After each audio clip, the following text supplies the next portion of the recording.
Hello everyone. सो आज के इस वीडियो में हम लोग जो ये तीन इक्वेशन है, equations of motion, that is v equal to you plus A t, s equal to U T plus half A T square, v square minus you square equal to twice a s, ये जो equations हैं इनका हम लोग derivations सीखने वाले हैं। ठीक है, तो ये तो आप लोगों ने क्लास 9-10 में भी इन इक्वेशंस को आप लोगों ने यूज किया होगा। ठीक है, तो यहाँ पे जैसे ये v है, v का मतलब है फाइनल वेलोसिटी। ठीक है, v है फाइनल वेलोसिटी, u आपका है इनिशियल वेलोसिटी, इनिशियल वेलोसिटी। ठीक है, इनिशियल वेलोसिटी का मतलब जब मोशन स्टार्ट हो रहा है। ठीक है, ए हो गया आपका एक्सेलरेशन, ए हो गया एक्सेलरेशन, और एस हो गया आपका डिस्प्लेसमेंट, डिस्प्लेसमेंट, टी हो गया टाइम। ठीक है, टी इज द टाइम। ठीक है, टाइम मतलब कितना टाइम पार हुआ, मतलब यहाँ पे जो इनिशियल टाइम है ये फाइनल टाइम है। ठीक है, मतलब इनिशियल टाइम अगर हम लोग टी इनिशियल हम लोग जीरो ले रहे हैं और टी फाइनल यहाँ पे टी है। ठीक है, बेसिकली इसको जो टी है, इंस्टेड ऑफ उसको टाइम बोलने से अच्छा है कि टाइम ड्यूरेशन बोलना ज्यादा अच्छा है। टाइम ड्यूरेशन मतलब इतने टाइम में वेलोसिटी यू से वी हो गया, इतने टाइम में डिस्प्लेसमेंट एस हो गया। ठीक है, जो ये फर्स्ट इक्वेशन है v equal to you plus a t, ठीक है, इस इक्वेशन को हम लोग बोलते हैं velocity time relation, velocity time relation. ठीक है, मतलब देखिए, motion in one dimension, motion in two dimension, यहाँ पे आपका ये तीनों इक्वेशन यूज होने वाला है। ठीक है, इन तीनों इक्वेशन से ही हम लोग बाकी सब क्वेश्चन सॉल्व करने वाले हैं। ठीक है, तो हम लोग सिर्फ तीन इक्वेशन से अगर इतने सारे क्वेश्चन सॉल्व होने वाले हैं, तो फिर हम लोग को डिफिकल्टी कहाँ पे आता है? डिफिकल्टी ये आता है कि हमको समझ में नहीं आता कौन सा इक्वेशन कहाँ पे यूज करना है। तो अगर हम ये समझ जाए, जैसे कि यहाँ पे मैंने लिखा वेलोसिटी टाइम रिलेशन, तो इसका मतलब क्या है, जहां पे वेलोसिटी और टाइम से रिलेटेड इंफॉर्मेशन दिया है या पूछा गया है, तो वहां पे आपको ये यूज करना है। ठीक है, S equal to U T plus half A T square, ये this is called displacement time relation, displacement time relation. ठीक है, अच्छा, आपको इस वीडियो से अगर आपको सीखना है अच्छी तरह से, तो इट इज माय रिक्वेस्ट कि आप पेन और पेपर लेके ये वीडियो देखें, और मैं जो डिस्कस कर रहा हूं उसको आप भी मेरे साथ साथ लिखें। ठीक है, v square minus you square equal to twice a s, so this is velocity displacement relation, velocity displacement relation, displacement relation. ठीक है, अच्छा, अब पहला इक्वेशन हम लोग देखते हैं, velocity, velocity time relation, velocity time relation. ठीक है, अब देखिए, एक्सेलरेशन को हम लोग कैसे डिफाइन करते हैं? Acceleration is change in velocity by change in time, change in time. ठीक है, अब मान लेते हैं कि एक व्हीकल है। ठीक है, ये व्हीकल आपका ए से बी जा रहा है। ठीक है, ए पे है टी इक्वल टू जीरो पे, बी पहुंचा है टी इक्वल टू टी पे। यहां पे वेलोसिटी यू था, यहां पे वेलोसिटी हो गया वी। ठीक है, और जो एक्सेलरेशन वेलोसिटी चेंज हुआ मतलब एक्सेलरेशन हुआ है, तो एक्सेलरेशन ए हुआ है। तो यहाँ पे अगर हम लोग चेंज इन वेलोसिटी लिखेंगे, तो change in velocity final velocity minus initial velocity V minus U. Change in time मतलब T minus zero, so this is equal to V minus you divide by T. तो इसका मतलब इसको cross multiply करेंगे तो A T is equal to V minus U, और v is equal to you plus A T. आ गया हमारा इक्वेशन। ठीक है, अच्छा, इसी चीज को हम लोग कैलकुलस से भी निकाल सकते हैं। कैलकुलस में कैसे करेंगे कि एक्सेलरेशन जो है, acceleration is rate of change in velocity, so a is equal to d v by D T. ठीक है, एक्सेलरेशन हो गया,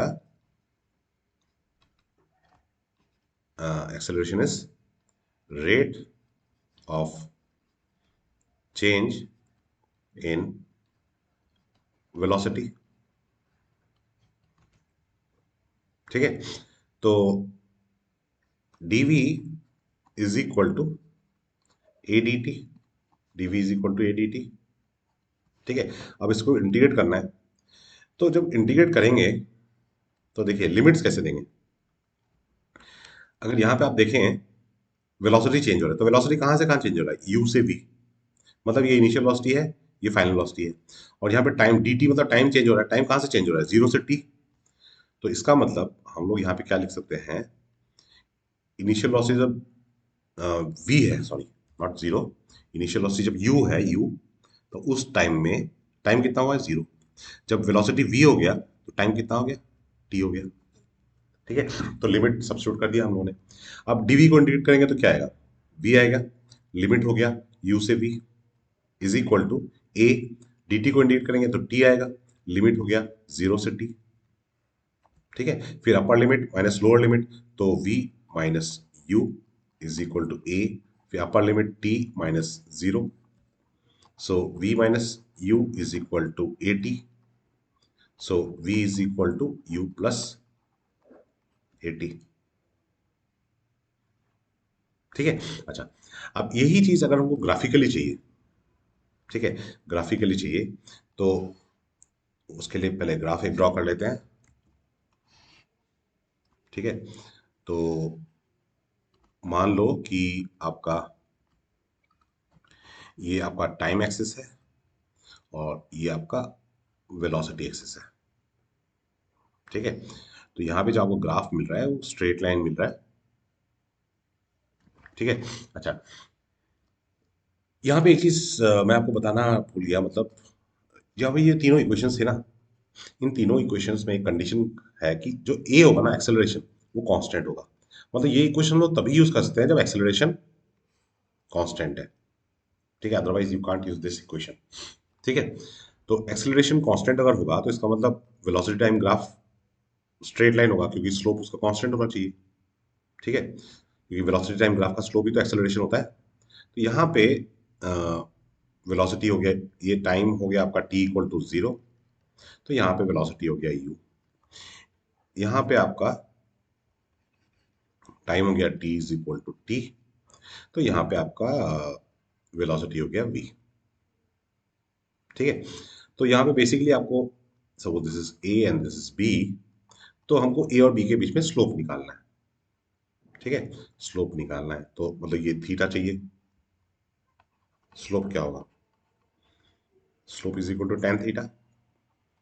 ठीक है, और ये जो स्लोप होगा यही एक्सेलरेशन होगा, वेलोसिटी टाइम ग्राफ का स्लोप ही एक्सेलरेशन होता है। ठीक है, तो acceleration a, so acceleration is equal to tan theta, tan theta मतलब परपेंडिकुलर, ये डिस्टेंस कितना होगा यहां से, ये देखिए ये पूरा जो है ना हाइट, दिस इज v, और ये जो है ये आपका u है। ठीक है, तो इसका मतलब ये कितना हो जाएगा, ये v माइनस यू होगा, यहाँ से यहाँ तक का। ठीक है, ये कोई c है, तो bc कितना हो जाएगा, v माइनस यू। ठीक है, so tan theta is perpendicular by base, तो मतलब v minus you divide by base, base ये कितना है, ये तो t है, तो t, so A T is equal to v minus U, और v is equal to you plus A T आ गया।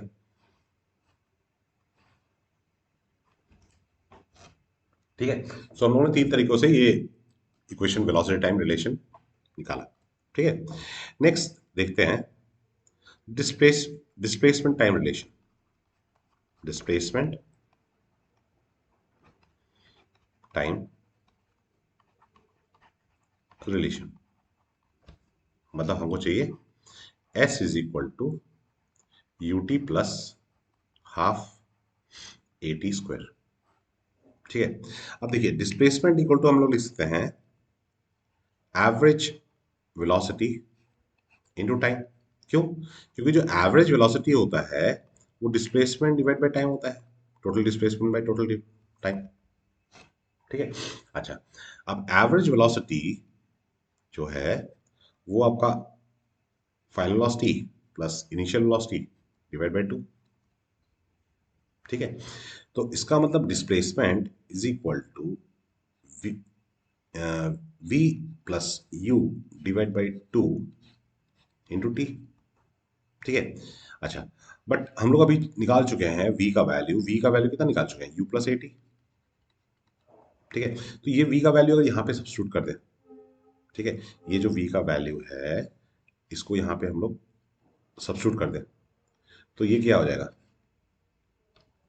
S is equal to you plus A t plus you divide by, मतलब ये v की जगह पे u plus A T आ गया, डिवाइड बाई 2 इंटू टी। ठीक है, so this is 2u, 2u plus A t divide by 2 into t. तो इसको बस मल्टीप्लाई करोगे तो क्या हो जाएगा, S is equal to U T plus half A T square, s is equal to U T plus half A T square. आ गया, ठीक है ना। अच्छा, अब यहीं से मैं मतलब वो लास्ट इक्वेशन भी हम लोग निकाल सकते हैं, जो v square minus you square equal twice s. वो कैसे कर सकते हैं, एस इज इक्वल टू हो गया V plus you divide by 2। ठीक है, ए इज इक्वल टू था हमारे पास V minus you divide by T. तो इसका मतलब टी इज इक्वल टू हो जाएगा we minus you divide by, तो ये जो S equal to V plus you divide by 2 into T था, तो ये जो टी है ये टी यहाँ पे सब्स्टिट्यूट कर दिया। ठीक है, so S is equal to V plus you divide by 2 V minus you divide by A. So S is equal to हो गया, ऊपर V plus U, V minus U मतलब क्या हो जाएगा, V square minus you square divide by twice A. So V square minus you square equal to twice S. आ गया हमारे पास ये इक्वेशन, वेलोसिटी डिस्प्लेसमेंट रिलेशन। ठीक है, तो दोनों का स्टार्टिंग पॉइंट यहाँ सेम ही होगा, s equal to v average into t. ठीक है। अच्छा, इसी चीज को हम लोग अगर कैलकुलस में देखें तो v is equal to D S by D T, velocity equal to rate of displacement, rate of change in displacement, है कि नहीं। Velocity is rate of change in displacement.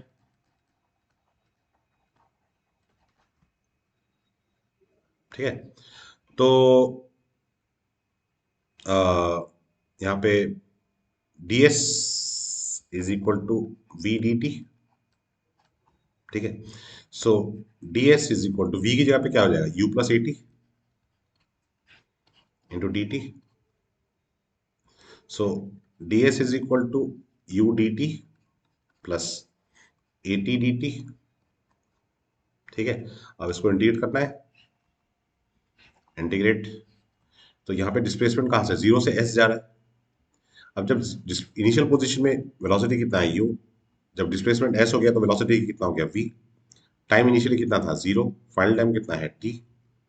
तो इसको इंटीग्रेट कर दिया तो यहाँ पे तो s minus zero is equal to, यहाँ पे वी यू, टी को इंटीग्रेट करेंगे तो क्या आएगा, यू डी टी। सॉरी, यहाँ पे लिमिट जो था ना, ये लिमिट टाइम चेंज हो रहा है ना, तो यहाँ पे हमारा लिमिट क्या होगा, टाइम चेंज होगा मतलब टाइम कहाँ से, जीरो से टी गया। So this is u t minus zero plus A T square by two minus zero square by two, क्योंकि टी को इंटीग्रेट करेंगे तो टी स्क्वायर बाई टू आएगा। So this is s is equal to U T plus half A T square, s is equal to U T plus half A T square. ठीक है, ये calculus में हो गया। अब जो लास्ट इक्वेशन था उसको अगर देखें तो देखिए, एक्सेलरेशन हम लोग लिखते हैं d v by D t, d v by D T. ठीक है, अब मैं यहाँ पे इसको अगर लिखूं a is equal to d v by d s into d S by D t, मतलब डी एस से मल्टीप्लाई और डिवाइड कर दिया, कर सकते हैं सर। ठीक है, अब ये जो टर्म है D S by D T, D S by D T, ठीक है, ये क्या है? ये तो वेलोसिटी है, ये तो वेलोसिटी है कि नहीं? तो इसको लिखते हैं, ये हो गया a is equal to we d v by d s. तो इसका मतलब v d v is equal to a d s, v d v is equal to a d s. तो आप इंटीग्रेट करेंगे तो यहाँ पे s हो गया 0 से s, वेलोसिटी कहाँ से कहाँ गया? u से v, u से v। So this is v square by two minus u square by two is equal to a s. तो इसका मतलब v square minus u square equal to twice s, v square minus u square equal to twice s.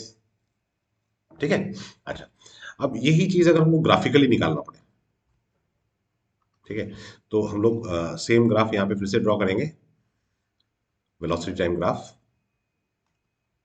ठीक है, ये time हो गया, इधर velocity हो गया, ठीक है, और अगेन एक्सेलरेशन कांस्टेंट है तो velocity time graph will be straight line. ठीक है, ये स्ट्रेट लाइन हो गया। तो यहाँ पे this is u, this is v, this is time 0, this is time t। ठीक है, अब इसका अगर देखिए वेलोसिटी टाइम ग्राफ का जो एरिया होता है ना, area under VT graph, area under VT graph, तो वो आपको देता है डिस्प्लेसमेंट, दैट गिव्स डिस्प्लेसमेंट। ठीक है, तो मतलब अगर यहाँ पे मैं इसको एक यहाँ पे ऊपर एक, यहाँ पे ये ट्राइंगल हो गया और यहाँ पे एक ये रेक्टेंगल हो गया। ठीक है, कुछ यहाँ पे नामकरण कर देते हैं, ए बी सी, ये तो ओरिजिन ओ है, ये कोई डी है। ठीक है, तो displacement s is equal to area of rectangle, rectangle मतलब ये हो गया T.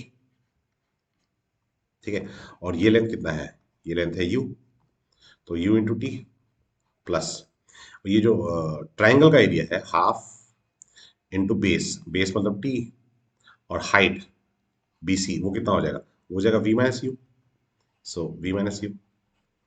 So S is equal to U T plus half v minus u into t. ठीक है, अब एक्सेलरेशन क्या था? एक्सेलरेशन था v minus you divide by t, मतलब वी माइनस यू भी यहाँ पे लिखते हैं ए टी। तो इसको अगर यहाँ पे सब्स्टिट्यूट करेंगे तो ये क्या हो जाएगा? S is equal to U T plus half A T into T, मतलब A T square, A T square. ठीक है, अच्छा, अब ये जो ग्राफ है वेलोसिटी टाइम ग्राफ, ठीक है, इसी ग्राफ से हम लोग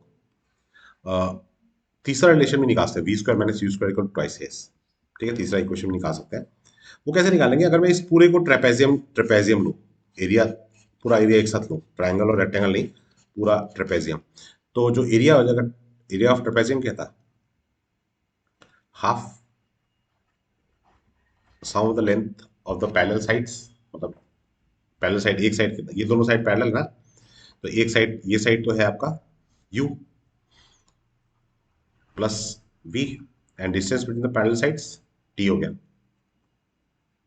ठीक है, सो दिस इज a क्या था? a था v minus you divide by T, so t को क्या लिख लेंगे? v minus you divide by a।